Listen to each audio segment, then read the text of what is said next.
Esta mañana tenemos una vez más el privilegio de abrir las Escrituras en el Evangelio de Lucas.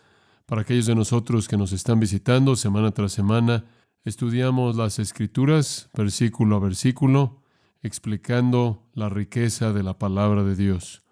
El Nuevo Testamento comienza con 4 evangelios, son llamados Mateo, Marcos, Lucas y Juan, y básicamente son relatos de la vida y ministerio de Jesucristo. Cuando son tomados juntos, presentan el panorama completo.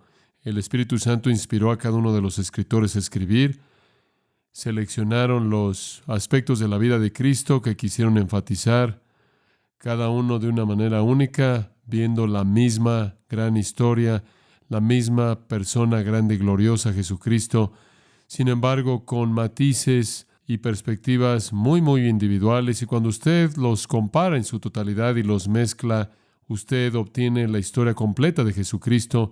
Simplemente es un relato magnífico, y un relato completo de la vida y ministerio de nuestro Señor y Salvador.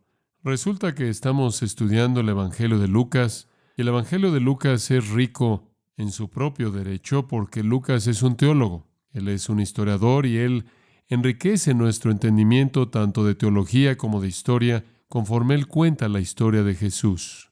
Pero en este punto en particular, en el 3 capítulo de Lucas, Jesús todavía no ha emergido en la escena pública. Él todavía no ha comenzado su ministerio, pero de hecho su precursor, su heraldo, el profeta que vino antes de Jesús, está en la posición primordial de interés. Él es el personaje primordial en esta parte del Evangelio de Lucas. Su nombre es Juan. Él es conocido como Juan el Profeta o comúnmente como Juan el Bautista. Él ha venido para preparar al pueblo para el Mesías. Él ha venido para apuntar al pueblo, a la gente, al Mesías. Y hemos estado aprendiendo del ministerio de Juan desde el versículo 1 hasta el versículo 17. Mediante estándares externos, supongo que el mundo podría juzgar que Juan fue un fracaso. Él no pareció tener una carrera muy exitosa. Él estuvo aislado, para decirlo de manera suave. Él pasó su vida entera y su ministerio entero allí en el desierto de Judea. Su ministerio fue breve, durando alrededor de 1 año, y fue doloroso. Él estuvo en la cárcel durante 1 año, y fatal. Al final de ese año, su cabeza le fue cortada. Entonces él murió como un hombre muy joven, en la primera mitad de sus 30. Y de nuevo, lo digo, a la luz de los estándares del mundo, él podría verse como un hombre más bien oscuro, aislado y no exitoso. La realidad del asunto es que él fue eminentemente exitoso. Jesús dijo de él que él fue el hombre más grande que jamás vivió hasta su tiempo, y él cumplió precisamente y exactamente lo que Dios quiso que él cumpliera, hasta la letra misma, de tal manera que su recompensa eterna estaría completa. Como sabemos, la predicación de Juan fue valiente, fue fuerte, confrontó, él presentó verdades duras al decirle a los pecadores lo que realmente necesitaban oír. Él llamó a toda la gente a arrepentirse, les dijo que si se arrepentían de su pecado, Dios perdonaría sus pecados. Él les dijo que debían creer en el Mesías venidero. Su valentía le costó la vida. Y Juan se convirtió en el primer mártir para Cristo, el primero de muchos a lo largo de los siglos que habrían sufrido y muerto por el Evangelio, y lo hicieron en manos de aquellos que odian el Evangelio y aman sus pecados. Entonces, a la luz de estándares divinos, Juan es noble, para decirlo de manera suave.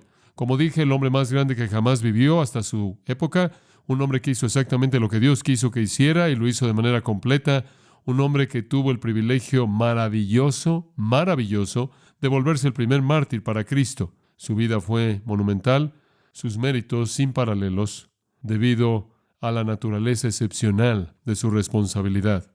La historia de Juan es fascinante. Lucas no nos la cuenta toda. Veamos los versículos 18 al 20 y oigamos lo que Lucas nos dice. Con estas y otras muchas exhortaciones anunciaba las buenas nuevas al pueblo.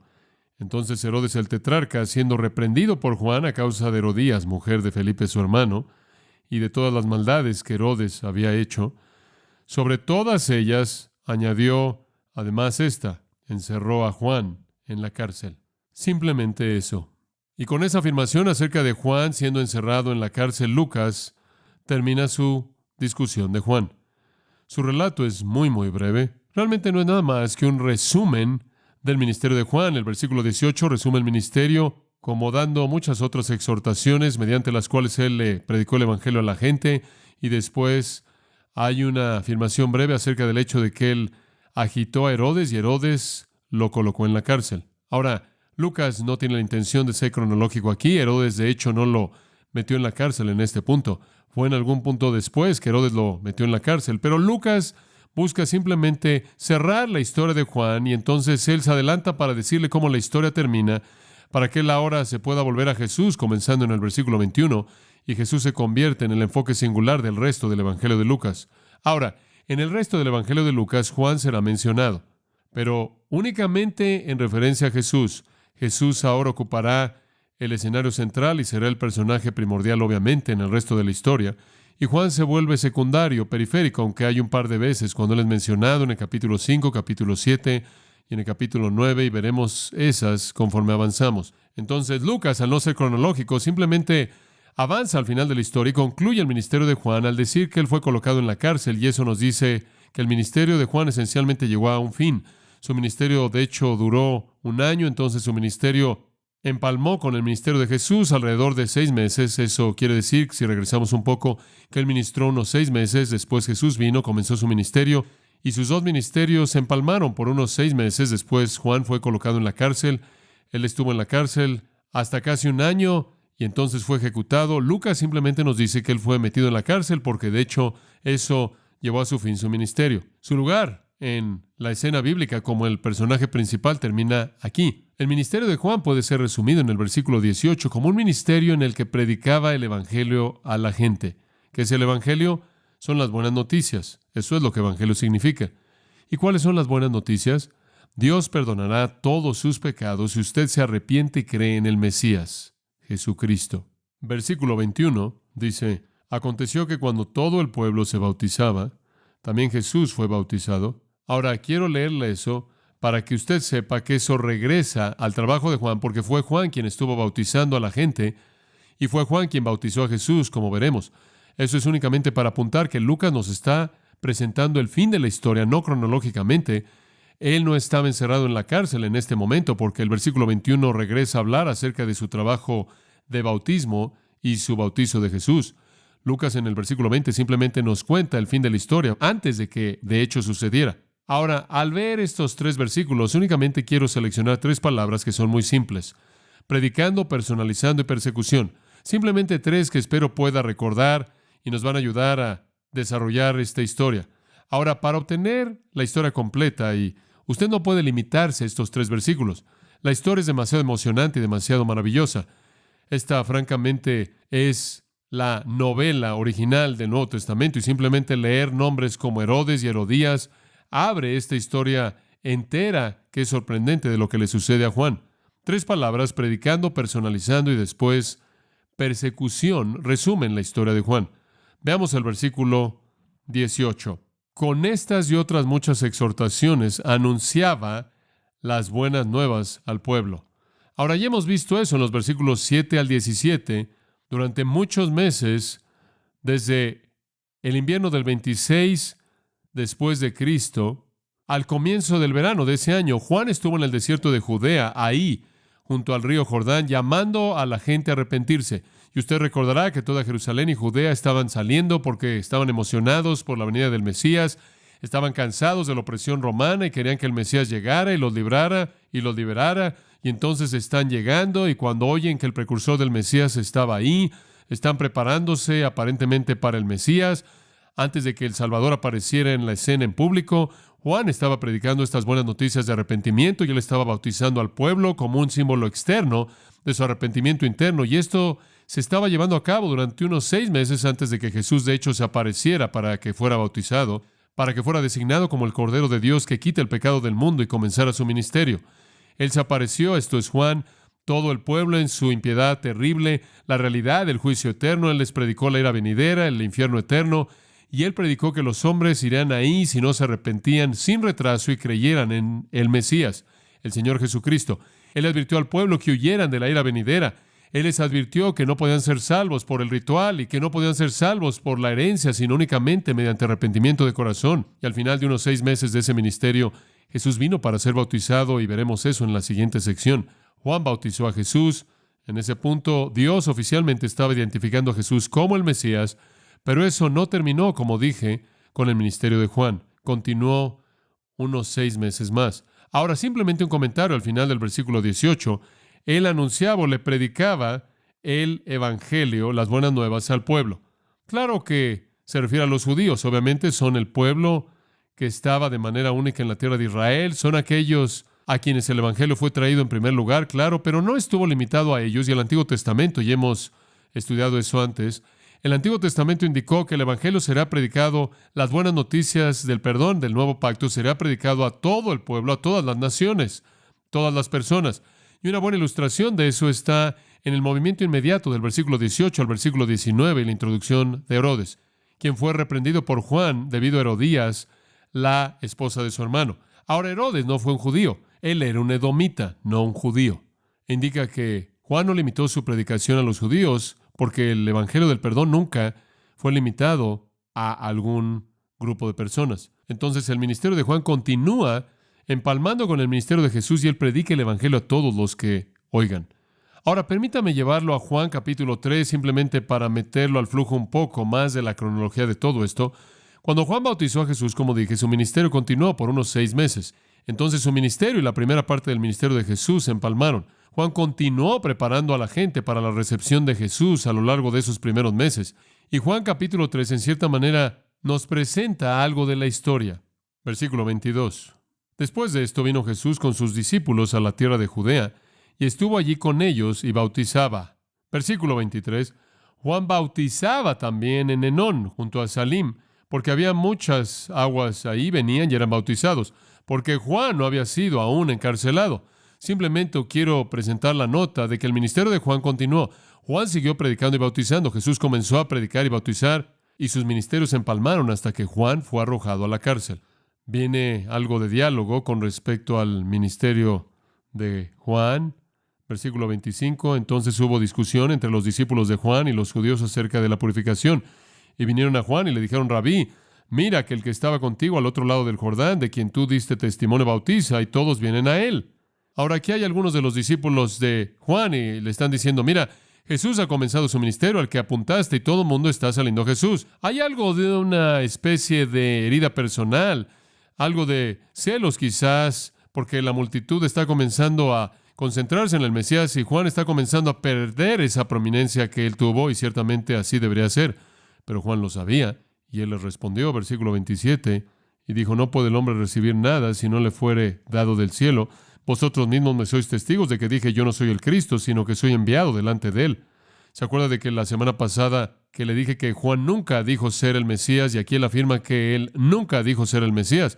Él dijo: les he dicho siempre que no soy el Mesías, sino que he sido enviado delante de él. Y después en el versículo 29 él lo ilustra de otra manera. El que tiene la esposa es el esposo, mas el amigo del esposo que está a su lado y le oye se goza grandemente de la voz del esposo. Él está diciendo: miren, yo soy como el hombre de honor, soy como el amigo del novio. Me da gusto que el novio disfrute a la novia, no tengo celos.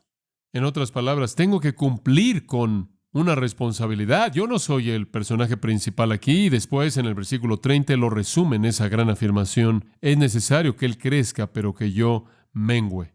Yo estoy en el extremo decreciente de esto. Yo estoy desvaneciéndome y él está ascendiendo al lugar apropiado. Este es un gran testimonio por parte de Juan de la preeminencia de Jesucristo. Juan comienza a desvanecerse. Jesús entra más al frente. Juan comenzó su ministerio en la tierra de Judea y Jesús también está en la región de Judea bautizando. De hecho, a sus discípulos, los discípulos de Jesús estaban llevando a cabo el bautismo. De hecho, físicamente lo estaban haciendo, pero el bautismo estuvo asociado con la predicación de Jesús. Estos ministerios que empalmaron continuaron debido a que Juan aún no había sido metido a la cárcel, pero él estaba desvaneciéndose. Juan no tuvo celos, Juan manifestó únicamente humildad. Él exaltó de manera clara a Jesucristo como superior a sí mismo. Él no estaba en competencia con Jesús en absoluto. Y él da 6 razones para la superioridad de Jesús. Esta es una gran sección. 6 razones para la superioridad de Jesús en los versículos 31 en adelante. Primero, su origen celestial. Él, versículo 31, el que de arriba viene. Él está diciendo: miren, Él vino de arriba. Él vino de abajo. Esta es una afirmación de su deidad. Y cosas terrenales habla. El que viene del cielo es sobre todos. Yo soy humano, yo soy terrenal, Él es celestial. Y ese es el primer punto de su superioridad. El segundo viene en el versículo 32. Y lo que vio y oyó, esto testifica, y nadie recibe su testimonio. Lo que Él está diciendo ahí es que Él es omnisciente. Él conoce cosas que nadie conoce. Él conoce verdad que ninguno de nosotros conoce. Él conoce verdad divina, personal y experimentalmente. Versículo 33. El que recibe su testimonio, atestigua que Dios es veraz. Lo que Él quiere decir con eso es que Él conoce la mente de Dios. Él tiene la mente de Dios. En el versículo 34 Él añade, porque el que Dios envió, las palabras de Dios habla, pues Dios no da el Espíritu por medida. Eso quiere decir que Él tiene un origen celestial, Él es omnisciente, Él conoce verdad divina, personal y experimentalmente. Él conoce la mente de Dios y la palabra de Dios, habla las palabras de Dios y Él es uno con el Espíritu de Dios de una manera ilimitada. Esto es, Él ha recibido el Espíritu sin medida. Él tiene la plenitud del Espíritu, obviamente, porque Él es Dios. Él comparte la naturaleza esencial con los otros miembros de la Trinidad. En el versículo 35, Él añade que Él es el verdadero heredero de Dios. El Padre ama al Hijo y todas las cosas ha entregado en su mano. Yo no soy el heredero de Dios, su Hijo es su heredero. Y después, versículo 36, solo Él es el Salvador. El que cree en el Hijo tiene vida eterna. Usted puede creer en Juan y usted no va a tener vida eterna, pero el que cree en el Hijo tiene vida eterna. Pero el que rehúsa creer en el Hijo no verá la vida, sino que la ira de Dios está sobre él. Entonces Juan presenta este discurso monumental acerca de la naturaleza esencial de Cristo, lo cual lo aparta de sí mismo. Él es de origen celestial, Él es omnisciente con respecto a la verdad, Él conoce la mente de Dios y la palabra de Dios, Él tiene el Espíritu de Dios sin medida, esto es, Él es uno con el Espíritu de Dios, Él es el verdadero heredero de Dios y solo Él es el Salvador. Entonces, hay una transición que se está llevando a cabo conforme la vida y ministerio de Juan comienzan a desvanecerse y Jesús comienza a ascender y así es exactamente como debe ser. Y Juan lo resume diciendo, es necesario que Él crezca, pero que yo mengüe. Ahora, en Mateo, pase a Mateo 4 por un momento, conforme construimos la historia, una de las cosas que disfruto, probablemente usted lo sabe, es estudiar los evangelios así y colocar las piezas del rompecabezas. Esto es lo que hice la mayor parte de esta semana. Estaba uniendo todas las partes de este rompecabezas para que pudiéramos tener el flujo cronológico de este ministerio de Juan y cómo interactuó con el trabajo de Jesús. Los ministerios están empalmando. Jesús atraviesa por su bautismo. Después de el bautismo de Jesús, Él enfrentó su tentación. Él tuvo algo de tiempo al principio del ministerio y ministraron juntos en dos lugares diferentes. Hubo un ministerio que decreció en el caso de Juan y un ministerio que ascendió o se incrementó en el caso de Jesús. Y después, Mateo 4:12. Mateo 4:12 dice, cuando Jesús oyó que Juan estaba preso, volvió a Galilea. Ese es un versículo clave. Aquí es en donde Jesús inicia su ministerio público en su totalidad. Él tuvo un ministerio, fueron las primeras etapas del ministerio que empalmaban con Juan. Pero una vez que Juan fue a la cárcel, ese fue el fin del ministerio de Juan. Él nunca salió de la cárcel. Una vez que él fue a la cárcel, Jesús entonces entró a un ministerio público completo. El trabajo del gran profeta se acabó. Y ahí es en donde podremos dejar la historia, excepto que Lucas no nos va a dejar ahí. Regresemos a Lucas, porque él añade simplemente unos cuantos comentarios a su manera única que nos abren una novela increíble. Versículo 19, llamemos a esto la personalización. Juan estaba predicando, pero su predicación se volvió muy personal. Y el versículo 19 dice, entonces Herodes el tetrarca, siendo reprendido por Juan a causa de Herodías, mujer de Felipe su hermano, y de todas las maldades que Herodes había hecho, sobre todas ellas añadió además encerró a Juan en la cárcel. Personalizando, la valentía de Juan no conoce límites. Él no solo fue un predicador general, él no solo le predicó a la audiencia, él le predicó a individuos. Y en este caso en particular, él reprende a un hombre identificado como Herodes el tetrarca. Ahora ya lo conocimos, regresa al capítulo 3, versículo 1. Herodes fue tetrarca de Galilea y también un área llamada Perea. Y discutimos a detalle las características que identifican a este personaje llamado Herodes. Herodes el tetrarca. Este Herodes es conocido predominantemente en el Nuevo Testamento como Herodes Antipas. Él es el hijo de Herodes el Grande. Herodes el Grande es el Herodes patriarcal, quien tuvo todos estos hijos diferentes y dividieron el reino y lo repartió entre sus hijos. Una de las cosas más complejas que seguir al estudiar el Nuevo Testamento es la dinastía herodiana. Tratar de encontrar todas las maneras en las que se entreteje a lo largo de la historia del Nuevo Testamento. Pero Herodes Antipas es una figura fija. Herodes Antipas se convirtió en el gobernante de Galilea y Perea cuando su padre murió en el 4 antes de Cristo.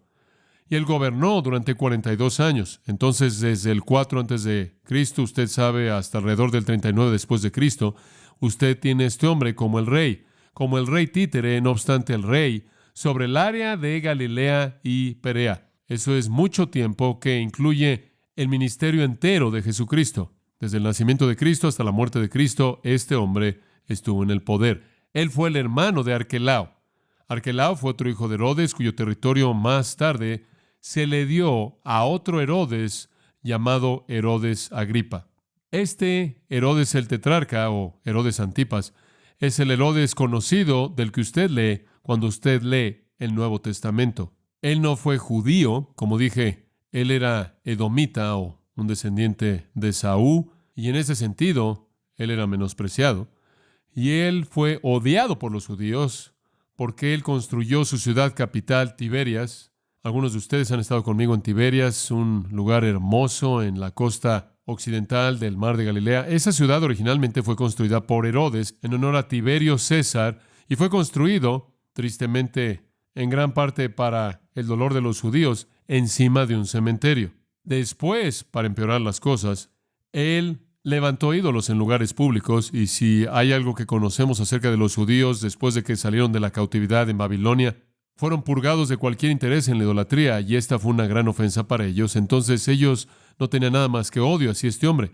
Probablemente usted lo conoce más por la función que tuvo en la muerte de Jesucristo. He estado estudiando eso porque, como usted sabe, he estado escribiendo un libro titulado El asesinato de Jesús, y uno de los elementos fascinantes de eso es la función que Herodes tuvo en los juicios de Jesús al final de su vida, que llevaron a su ejecución. Entonces usted ve a Herodes involucrado en todo eso en el capítulo 23 de Lucas, lo cual lo haremos en algún tiempo en el milenio, creo yo, si llegamos al capítulo 23 de Lucas. Ahora él es llamado tetrarca, aquí él es llamado un tetrarca. Literalmente, tetra significa gobernante sobre un cuarto, y se dividió esa área en 4 partes, como lo discutimos allá atrás en el versículo 1. No voy a volver a explicar todo eso. Hubieron 4 personas en áreas responsables. Poncio Pilato fue gobernador de Judea, esa es una parte. Herodes fue tetrarca de Galilea y Perea. Su hermano Felipe fue tetrarca de la región de Iturea, Traconitis, y un hombre llamado Lisanias fue tetrarca de Abilene. Entonces, originalmente hubieron 4 partes, pero tetrarca simplemente se convirtió en una palabra que significó un rey títere, un gobernante de rango bajo, un gobernante no muy influyente. Recuerde, Judea, Samaria y Idumea fueron gobernados por Arquelao y después, más adelante, por Poncio Pilato. Iturea, Traconito, gobernada por Felipe. Abilene, como dije, la cual está en la parte noroeste, fue gobernada por Lisanias. Y Herodes gobernó sobre Galilea y Perea durante todos esos 42 años, y de hecho es Marcos 6:14, en donde él es llamado un rey.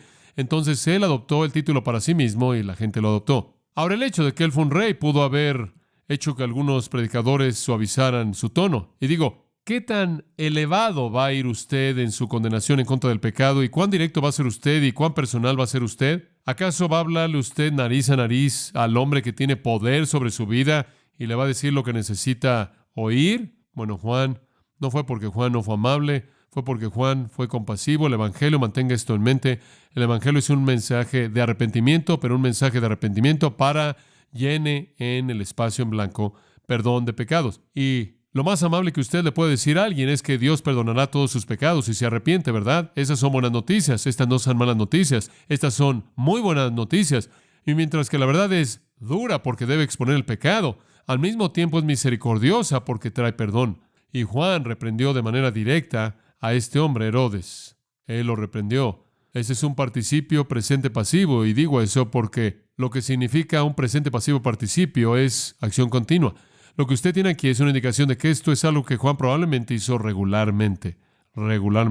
Él exhibió continuamente el pecado de este hombre. Él desafió la moral de este gobernante. Él desafió la moral de este edomita. Y dice al final del versículo 19, y de todas las maldades que Herodes había hecho. Y ni siquiera son enlistadas para nosotros. Usted puede estudiar la historia por sí mismo y usted descubrirá que la vida del hombre haría una marca negra en un pedazo de carbón. Pero había una cosa que sobresalió en todo esto, y eso es indicado en el versículo 19, por Herodías, la esposa de su hermano.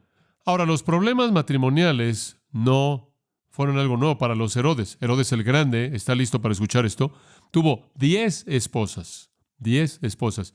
Entonces, realmente no esperaremos que su hijo Herodes Antipas tuviera un estándar muy elevado de conducta sexual o del matrimonio, y no lo tuvo. Y esta historia de Herodes y Herodías es la primera novela en el Nuevo Testamento. Ahora, permítame contarle un poco de él.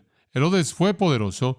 Herodes estaba gobernando bajo la autoridad de el César. Él, de hecho, gobernó esa área, Galilea y Perea, desde la costa del Mediterráneo en el norte al este del Jordán, desde el mar de Galilea en el norte hasta la punta de abajo del Mar Muerto. Entonces, esa es el área en donde Herodes estuvo gobernando, Judea. Samaria estaba en la costa oeste, el mismo lugar en donde Juan ministró.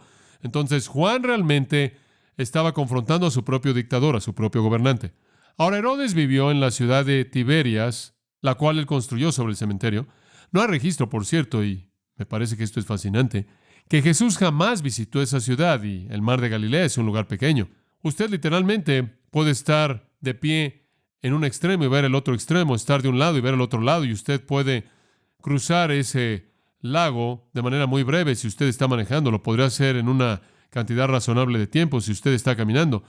No es un área realmente muy grande, entonces cuando usted lo piensa, Jesús habría estado muy cerca de todas las ciudades y aldeas alrededor de esa área. Sin embargo, en su vida entera de ministerio en Galilea, él ni una vez se reporta que él fue a la ciudad de Tiberias.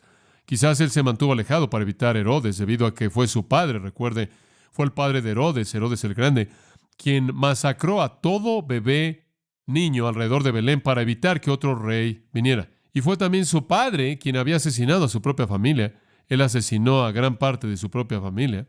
Fue su padre quien había asesinado a todos los líderes en la tierra porque él temía que pudieran quitarle el trono aún después de que estuviera muerto.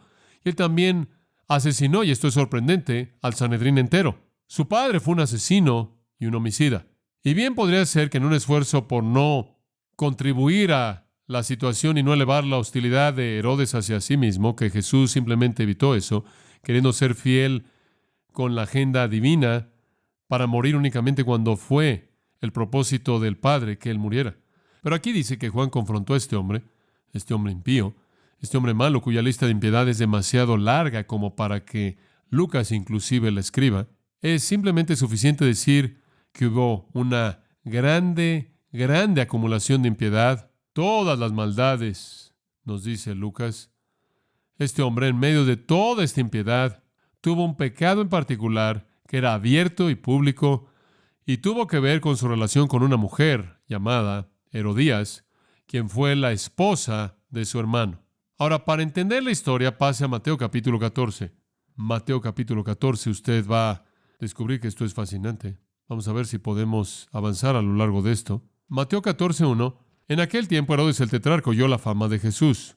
Ahora, cuando llegamos a Mateo 14, Jesús ya comenzó su ministerio y Juan ya ha sido metido en la cárcel y Juan ya está muerto. Muy bien. Cuando usted llega al capítulo 14 de Mateo, todo eso está en el pasado. Pero cuando Herodes oye de Jesús, está comenzando a llegarle a él. Jesús había estado ministrando desde su bautismo ahora. Probablemente más de un año ha pasado. Juan ha sido encarcelado, probablemente ha estado en la prisión ahora. Bueno, no sabemos exactamente por cuánto tiempo. Él ha sido ejecutado. Todo eso está en el pasado. Ahora Jesús está ministrando. Juan está fuera de la escena. Herodes está viviendo en el lujo. Herodes está viviendo en su pereza opulenta, poniendo poca atención. Él de cualquier manera no fue un judío. Los 12 están predicando. Hay predicación llevándose a cabo por parte de Jesús y los 12. Hay sanidades. Se están liberando a personas de demonios y está comenzando a agitar al país. Y los judíos, como usted sabe, resienten a Herodes grandemente y él también lo resiente. Los judíos lo resienten por muchas razones. Él fue el hijo de la cuarta esposa de Herodes, Maltase, quien fue una samaritana. Ahora, si usted sabe algo acerca de cómo los judíos pensaban acerca de los samaritanos, usted sabe por qué ellos habrían odiado este producto de una mujer samaritana, y un padre edomita. No podía ser más malo que esto. Los edomitas fueron maldecidos en el Antiguo Testamento y los samaritanos fueron odiados porque los samaritanos fueron una raza de personas que fueron el producto de judíos que fueron desleales al judaísmo, que se habían casado con paganos y habían producido la raza no pura llamada samaritanos. Y los odiaban tanto que cuando alguien en el sur quería ir al norte, evitaban el país de Samaria porque no querían colocar sus pies en esa tierra maldecida. Esa es la razón por la que fue tan increíble y asombroso que Jesús reveló primero quién fue Él y predicó el Evangelio a una mujer samaritana, de todas las cosas. No solo era asombroso que Él habló a una mujer, sino que una mujer samaritana. Odiaban a los samaritanos. Y estaba Herodes el tetrarca, el hijo de un edomita, que fueron maldecidos en el Antiguo Testamento, y una mujer samaritana que fue odiada por los judíos, una descendiente gentil odiada de Saúl que se había casado con una samaritana menospreciada, especialmente repulsivo para los judíos. Pero para este tiempo él está en su año 32 de gobierno, y él oyó de Jesús, y él está turbado por esto, y notará cuán turbado está en el versículo 2. Este es Juan el Bautista. Ha resucitado de los muertos y por eso actúan en él estos poderes. Hombre, este es un hombre paranoico. Él piensa que Jesús es Juan el Bautista resucitado de los muertos. Él ha regresado de los muertos. Adivine por qué. Si él ha regresado de los muertos, ¿qué cree usted lo que está buscando? Herodes cree que lo está buscando a él. Después de todo, él es el que le había cortado la cabeza. Ahora, Herodes no originó esa idea de que Jesús fue un Juan resucitado. Herodes no fue el origen de esto. En Lucas 9:7, Herodes el tetrarca oyó todo lo que estaba sucediendo. Él estaba grandemente sorprendido porque se dijo por algunos que Juan había resucitado de los muertos. Entonces se había esparcido la idea de que este podría ser Juan que había resucitado de los muertos. Y Herodes dijo: yo mismo decapité a Juan, pero ¿quién es este hombre de quien oigo estas cosas? Y él estuvo tratando de verlo. Él quería ver si de hecho era Juan porque él conocía a Juan también. Él había estado en la cárcel un año antes de que fue ejecutado, casi un año. Entonces, no es que él fue el origen de esto, simplemente había este rumor de que Jesús de hecho era Juan resucitado de los muertos, y ese rumor francamente aterró a Herodes. Marcos 6:14, el rey Herodes oyó, su nombre se había llegado a conocer bien, la gente estaba diciendo: Juan el Bautista ha resucitado de los muertos, y esa es la razón por la que estos poderes milagrosos están operando en él. Bueno, eso le da a usted una idea de cuán prominente fue Juan. Pero Herodes, cuando oyó esto, dijo: Juan, a quien decapité, ha resucitado, con admiración. Entonces el hombre estaba en un estado de paranoia porque él cree que Juan ha resucitado de los muertos. ¿Y por qué está en pánico por esto? Bueno, regresemos por un momento al pasado. El versículo 3 regresa a decirle a usted por qué él tenía tanto miedo. Porque Herodes había prendido a Juan y le había encadenado y metido en la cárcel por causa de Herodías, mujer de Felipe, su hermano. Ahora regresamos a entender la paranoia de Herodes. Ahora vamos a regresar para descubrir por qué él está tan aterrado ante el prospecto de que Juan haya resucitado de los muertos.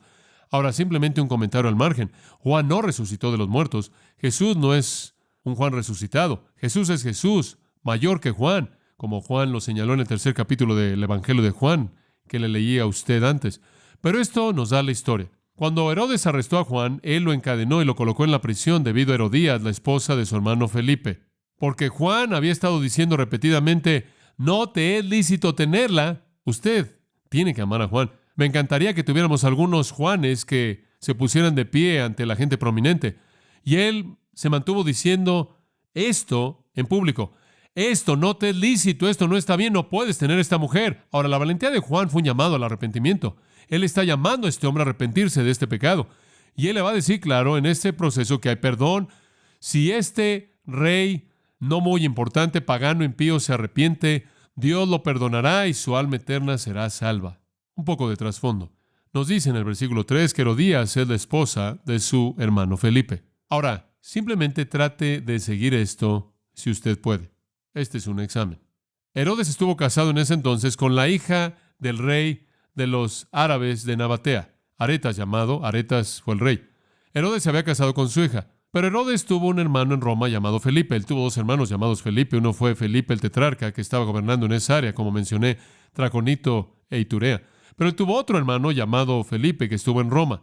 Él fue un ciudadano privado. En cierta manera fue un hombre de negocios. Él no tuvo ningún gobierno. Y él fue desheredado. Él nunca recibió nada de su padre, Herodes el Grande, tierra ni gobierno, porque él fue muy, muy menospreciado, aparentemente por su propia madre. Entonces, hubo mucho de eso en la familia de Herodes, debido a que hubieron 10 esposas y estos hijos que nacieron de todas estas mujeres diferentes. Entonces, hubieron dos Felipes. De hecho, fueron medios hermanos. Uno fue un gobernante y uno fue un ciudadano privado en Roma.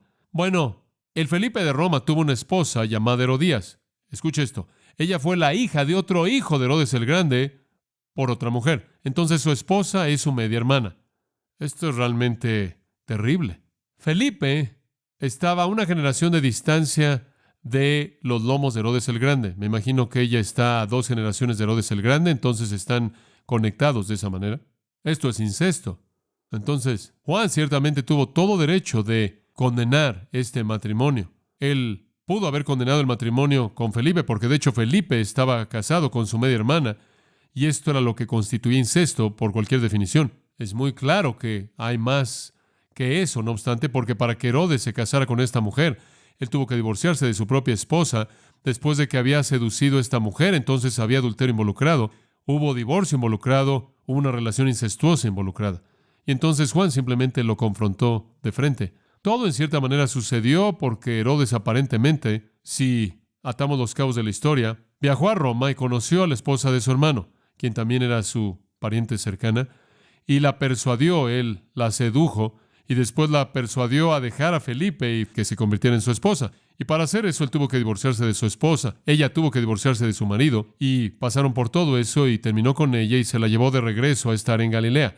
Ahora, el resultado de la seducción de Herodías y el divorcio de su propia esposa le irritó a Aretas. Ahora, recuerde que él había estado casado con la hija de Aretas, y el gobernante de los de Nabatea estuvo tan enojado, tan amargado por lo que él había hecho contra su hija, que él peleó en guerra contra Herodes y lo derrotó de manera terrible. Y Josefo, el historiador, dice que algunos de los judíos pensaron que la destrucción del ejército de Herodes vino de Dios, y eso de manera muy justa, como un castigo por lo que él le había hecho a Juan. Es interesante que usted encuentra eso en las antigüedades de Josefo, que los judíos pensaron que la razón por la que Aretas entró y tuvo la capacidad, le fue tan fácil derrotar a Herodes, fue porque Dios lo estaba usando como un instrumento de juicio por lo que él había hecho a Juan. Bueno, esto solo fue el comienzo de los problemas de Herodes. Él había causado divorcio, él había cometido incesto, pero Herodías fue una maldición para él. Cuando Calígula llegó al trono en Roma, el Felipe que había sido tetrarca murió, y Calígula se lo dio a otro Herodes llamado Herodes Agripa. Usted lo conoce en Hechos 12. Esto motivó a Herodías a los celos amargos. Entonces ella forzó a Herodes Antipas a que fuera a Roma a tratar de buscar el título de rey para que ella pudiera ser llamada oficialmente reina por parte de Roma. Herodes se resistió, pero ella ganó. Él navegó y fue porque ella lo forzó a ir para que fuera a tratar de convertirse en el rey. Agripa lo había derrotado ante Calígula y perdieron. Y no solo perdieron, sino que Calígula tomó la provincia de Herodes, tomó el poder de Herodes, toda su riqueza, y lo expulsó al exilio con Herodías, hasta que él murió. Entonces realmente fue un día amargo cuando Herodes sedujo a Herodías. Le costó amargamente. Ahora todo esto, y usted no necesita conocer más que eso, probablemente ni siquiera necesita conocer todo eso. Lo único que necesita conocer es divorcio, seducción, incesto, y Juan lo enfrenta, lo confronta cara a cara y lo hace de manera repetida. A.T. Robertson dijo, le costó su cabeza, pero es mejor tener una cabeza como la de Juan y perderla que tener una cabeza común y corriente y mantenerla. Veamos la parte de la prisión. En Lucas 3:20 dice que Herodes lo metió a la cárcel, lo encerró en la cárcel. Pero comienza diciendo, sobre todas ellas añadió además esta. En otras palabras, si usted ve al final del versículo 19, todas las maldades que Herodes había hecho, sobre todas ellas añadió además esta. Y aquí la construcción griega significa la impiedad, la maldad de corona, la maldad de coronación. De todas las cosas malas, impías, viles que este hombre había hecho, seducción, incesto, etcétera, todas las otras cosas no son mencionadas aquí. Él añadió esta. Encima de todo eso, aquí está la que coronó todo. Encerró a Juan en la cárcel. Josefo dice que fue en el fuerte Macareo. El fuerte Macareo estaba a más de 8 kilómetros al noreste del Mar Muerto. Tenía 2 calabozos en donde Juan, como dije, pasó hasta un año, y también tuvo un palacio de verano, porque en el área habían algunos manantiales de agua caliente, entonces fue un buen lugar en donde pasar tiempo. Él tuvo un palacio de verano ahí, él también tuvo los calabozos ahí, y ahí es en donde él colocó a Juan. Creo que usted podrá decir lo que William Barclay dice, que es verdad. Siempre es peligroso reprender a un déspota oriental. Podría hacerlo aún en la actualidad. Y mediante su reprensión, Juan firmó su propia sentencia de muerte. Entonces, de regreso a Mateo 14, versículo 5, dice que quería matarle. Herodes quería matar a Juan una vez que lo tuvo en la cárcel, pero temía al pueblo. Después de todo, el país entero pensaba que él era el precursor del Mesías. Habían estado saliendo ahí para bautizarse, lo habían oído predicar, lo tenían como un profeta verdadero. En este punto, Herodes habría matado a Juan, porque él estaba tan enojado por el insulto de la culpabilidad que Juan había colocado sobre él, pero él temía las consecuencias. Entonces él termina manteniéndolo en la prisión casi un año, porque él tiene miedo de la respuesta y el clamor públicos. Pero eso no fue suficiente para Herodías.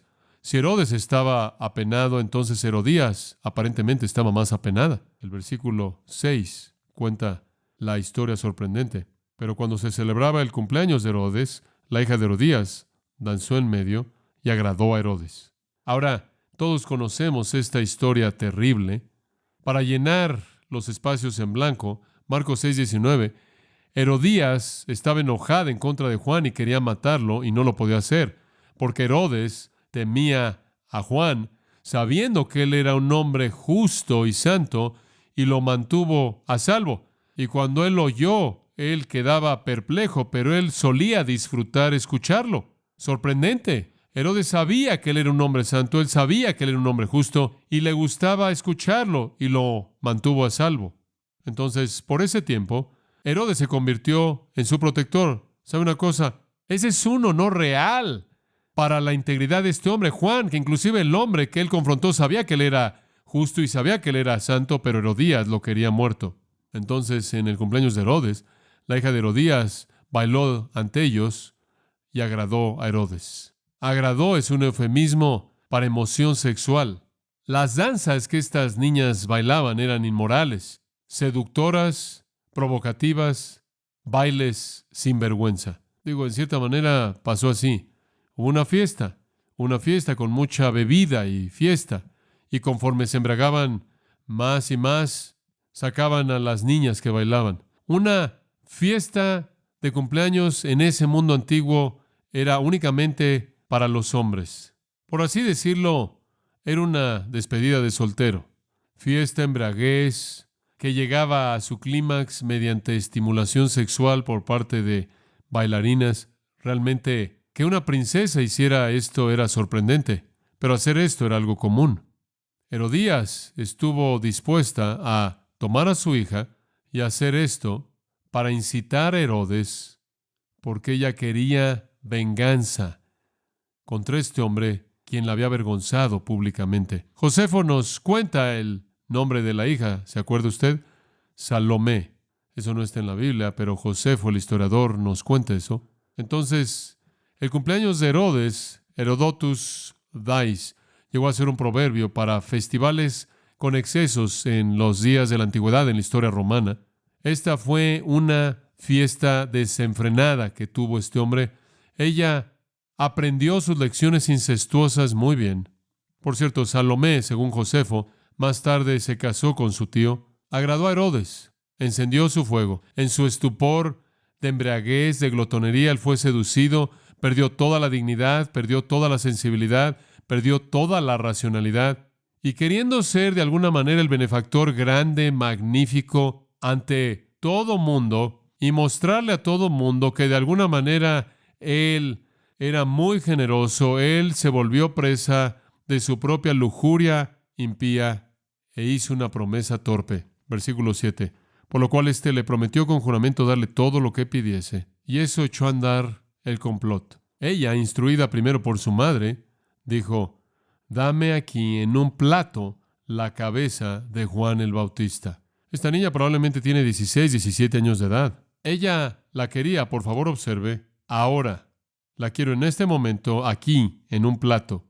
No había deseo alguno por esperar hasta que Herodes pudiera pensar con mayor claridad, que hubiera salido de su estupor, que estuviera sobrio y en control. Ella quería esa cabeza y la quería ahora.